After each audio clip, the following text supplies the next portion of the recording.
goodies, welcome back to my channel. For those of you who are returning subscribers, if you are new, let me introduce myself. My name is Nastasia. I go by Keto Jamaican Girl on my social media platforms. I'm a wife, I'm a mom of 3. I have a 12-year-old, a now 4-year-old, he's grown, and a 1-year-old. I started keto after I had my first son, who's the grown 4-year-old. After having him, I had 2 pregnancies, but now I have a 1-year-old, and we'll talk all about that at a later date. But for now, what I'm doing is I'm sharing my keto journey as I get back to my lowest weight since I started keto. I breastfed for about a year with my now 1-year-old, and I was doing keto / low carb breastfeeding, but now I'm officially just focusing on keto and low carb eating for me. Now I'm able to really commit to it.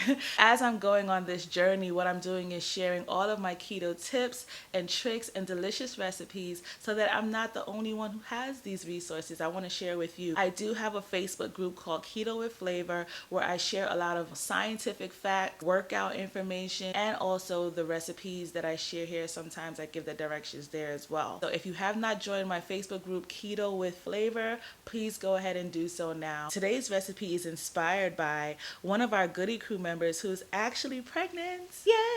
And she mentioned, some of the difficulties with being keto and being pregnant. I experienced that with my now 1-year-old. It was difficult because carbs tend to ease the nausea. It helps you feel better. I don't know the scientific reason why, but it does. So it's very difficult to stay keto. But I just want to encourage any keto mamas out there, any pregnant keto mamas out there, you don't have to do strict keto during your pregnancy. You can focus on just being low carb. We do know that for those of us who may be pre-diabetic during our pregnancies, you have to do those 1-hour and 3-hour tests, and it's not fun. So if you want to prevent those types of things, you can go ahead and try to be low carb. What I'm going to be doing in my upcoming videos is sharing some really easy keto recipes that either you or your partner or your husband can follow so that you're not in the kitchen slaving away while being pregnant, because I can relate. I've been through it and it's not fun. The recipe that I'm going to be sharing today is keto pepperoni chicken parm. It's absolutely delicious and really, really easy to make. I'm going to be detailing each step as I said, so it's easy enough for anyone to follow. And let me know in the comments below if you enjoyed this video, if you have any tips for me that you think could have made it easier.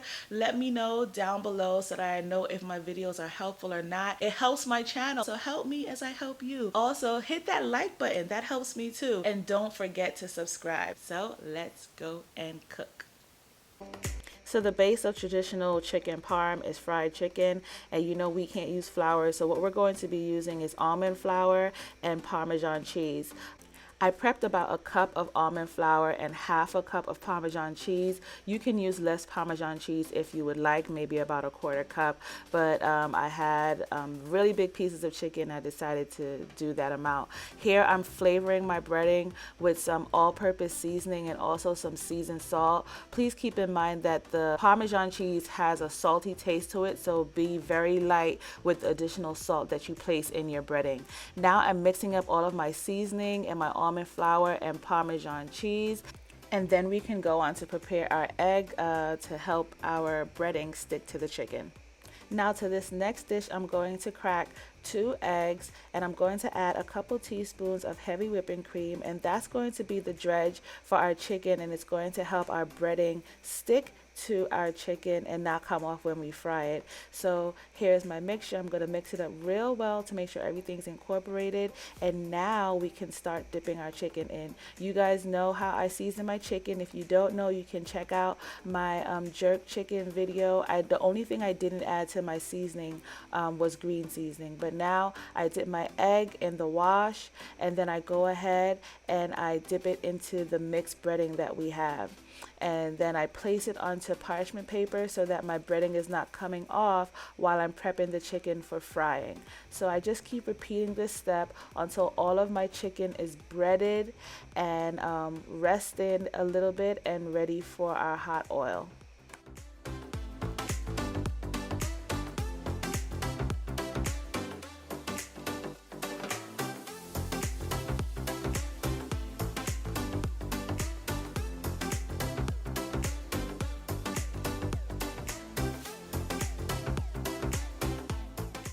Now that our chicken has been breaded and it has rested and totally soaked up the seasoning. I'm going to go ahead and fry in our hot oil, and I'm mostly focusing on browning the outsides of the chicken because we're going to be putting the chicken back in the oven at the end of this process.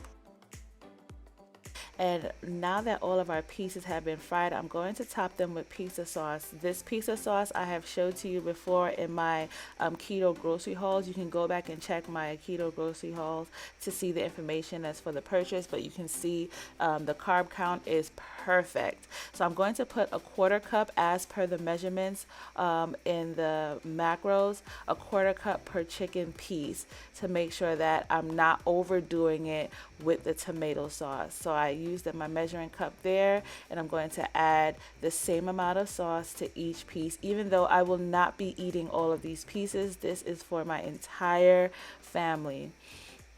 So after spreading each piece with the right amount of tomato sauce, I'm going to use a flat spoon now to spread it around on both sides. I just want to ensure that each piece has the same amount of sauce and that each side has sauce on it as well. So this is a great way to stay within our macros and not overdo it with the tomato sauce.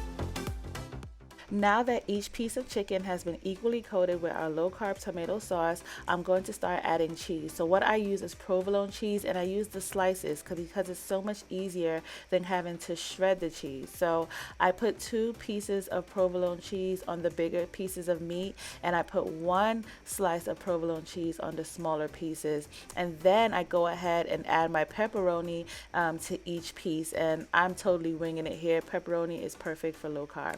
The pasta I'm going to be using for our chicken parm dish is the pasta zero spaghetti. I got these from Walmart, and you see here the carb count and the calories are perfect for our low carb eating. So I'm gonna go ahead now and empty out this package and prep it for cooking. So first you empty it out into a strainer, and then you have to rinse it. And then after rinsing it, you add it to some hot water and let it boil there for about 10 to 15 minutes. After letting it boil, you strain off the hot water, and then you go ahead and add it back to your hot pot.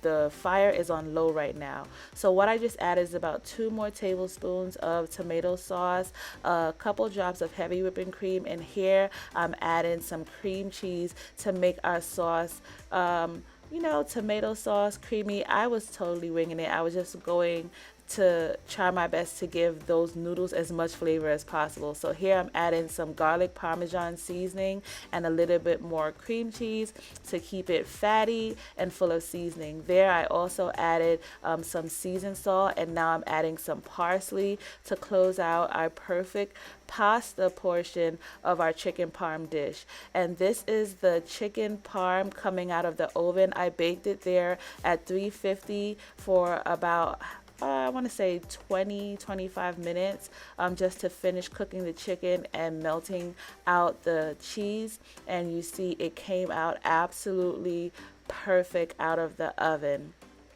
So now that our chicken is ready and so is our pasta, we can go ahead and plate it. And this is my keto pepperoni chicken parm dinner dish.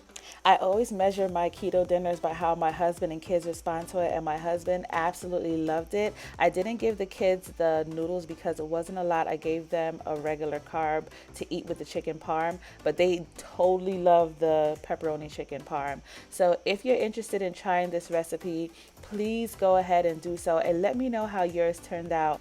If you have not subscribed, please go ahead and do so now, and go ahead and click that bell icon so you can see when I upload my new videos. Thanks for watching, and I'll see you in my next video. Bye.